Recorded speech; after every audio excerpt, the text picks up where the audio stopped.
And when people do that, it makes me itch. It's like I have a bad rash. Despicable of you to wake up out of your bed and make people's life a living hell.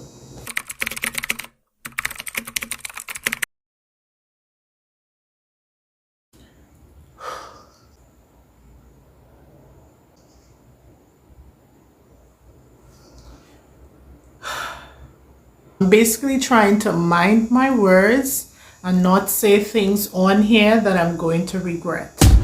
You know, I have been holding off recording one of these videos. Guys, what do you all think when you leave your home and you go out into public? What are you thinking? Do you plan on what you're going to do when you get out into public? Do you leave home thinking that you're going to make someone's life miserable? You see this word, coexist? It is a big word. Most of us do not take time to understand what that word means. Google is your friend, our best friend. I suggest you Google the meaning of coexist. Coexisting. And I'm going to talk about coexisting in public. The whole act of diplomacy, dwelling in the same place at the same time with people. I think some of us don't have the tact. We lack the discernment and the reading of body language, like I mentioned in one of my previous videos. It's a gift or talent we should have. It would make this life and this world a better place. For those of you who travel in public transportation and you would experience this or you would have done it to somebody, I want you to listen up. When you are coexisting, you're walking in public places, you're traveling in public transportation, you ought to be mindful of what you do, who is sitting next to you, and how you're making people feel. Because I travel in the public transportation, I utilize that all the time. Even if I had a vehicle, I think I would still utilize the public transportation because it takes me from point A to point B in a much faster time because of the route that the vehicle passes. Some of us may be taking the subway, maxis, like we do in Trinidad. You're going to be traveling with people that you don't know most of the times, right? As long as you're taking the transportation from where I am taking it, we all pay the same fare. Doesn't matter how far you're going. So in the transportation that we travel, there are two seats. There's the twin seats, and there's the single seat, and then there's the four seat at the back, and then there's one in front with the driver. If you're lucky enough, you'll be able to get the single seat, be comfortable, whatever. But if you're unfortunate to get a double seat with someone who is sitting there before you with the bag between themselves and the wall of the vehicle, and then expect you to just sit there minding your business when you're paying the same exact fare like them, when half of your shoulder is in the aisle so that when people pass they're hitting off your shoulder. Something has to be really bothering me before I decide to open my mouth and tell somebody anything. Because it's public, you don't want to talk to people, you don't want to, give your opinion too much, and you don't know who is the person sitting next to you and the temperament. So this good afternoon, coming home from work, all I want is to sit down, relax, ease my mind, enjoy the nice soft music on my way home. There is this woman with her bag between herself and the wall of the maxi on her phone.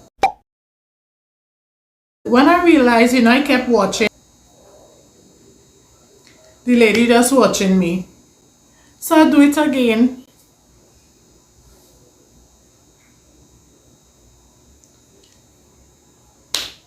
Lady didn't move an inch. So, sometimes you just had to hunch them a little, give them the elbow a little to, bring them back to reality. So every time I keep moving my hand in and out, touching her a bit for her to understand, you need to go around a little because I'm too much on the end. The lady in, move a bit. I'm telling you, that was one of my most upsetting maxi ride. I know I'm not supposed to let people get under my skin, But you see that incident and you're all for yourself and you don't care about people, then it's not going to sit right with me. And it becomes a problem. By the time I decided to take a little video to show you how the lady was so up under me, her leg is like, this is the seat and you're supposed to have a little space between you all, but she was like right up next to me and she's not even moving. So I tried to take a video, which was a bit too late. You know, you get up when somebody get up, go in the next seat, you know, you're doing the musical chair. It's not even the first time I'm experiencing this where you're sitting in a double seat and the person next to you has no tact, have no diplomacy, doesn't understand how to coexist. We as humans, we are not conscious of the things we do. I believe so, because the things that we are doing, we can never be conscious of it. But it's more like a pet peeve, right? You know, when you're walking on the pave, and especially if you're a fast walker and then somebody's in front of you, they're in the middle, they're not even taking the corner and they're walking their own precious time. So you have an intersection, right? You will have people going that way, people crossing that way. At the intersection, there's a light.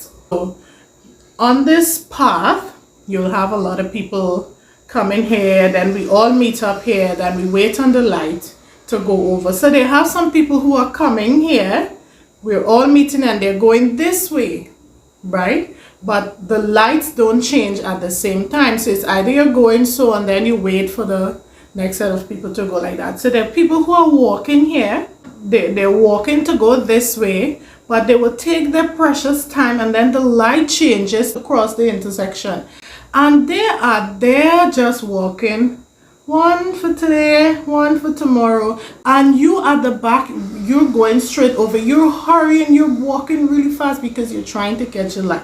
Because it's at an intersection, you know the light doesn't change really fast. Sometimes you have to walk and say, excuse me, and they're watching you like, come on man, can't we learn to be civilized? Are we walking on our head in the streets? I don't know how many times I need to say this. It doesn't take much to be classy. It's the way how you do things. It's just a matter of choice. Work comes like your second home. You're there for 8 hours or more or less.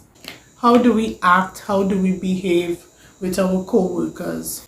Do we consider our co-workers' personal space? Just out of the blues, we have visitors for the entire day and nothing is being said. And do we even think about how our actions are going to affect the person that we work with, especially if you work in the same office, in the same space? I'm not talking about people in other departments. I'm talking about when you're in the same department.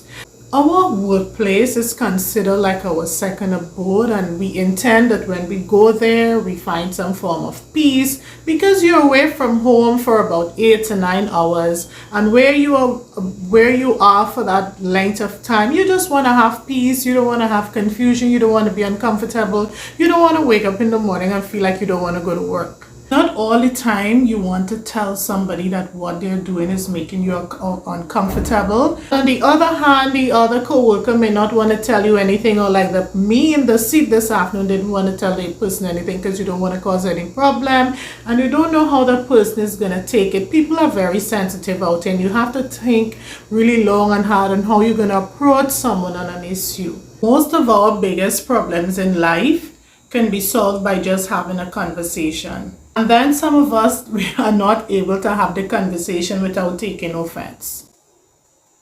You need to grow up. We are remembered by the impact we leave, be it positive or negative. I know that my cousins here are coexisting in peace, harmony, and love.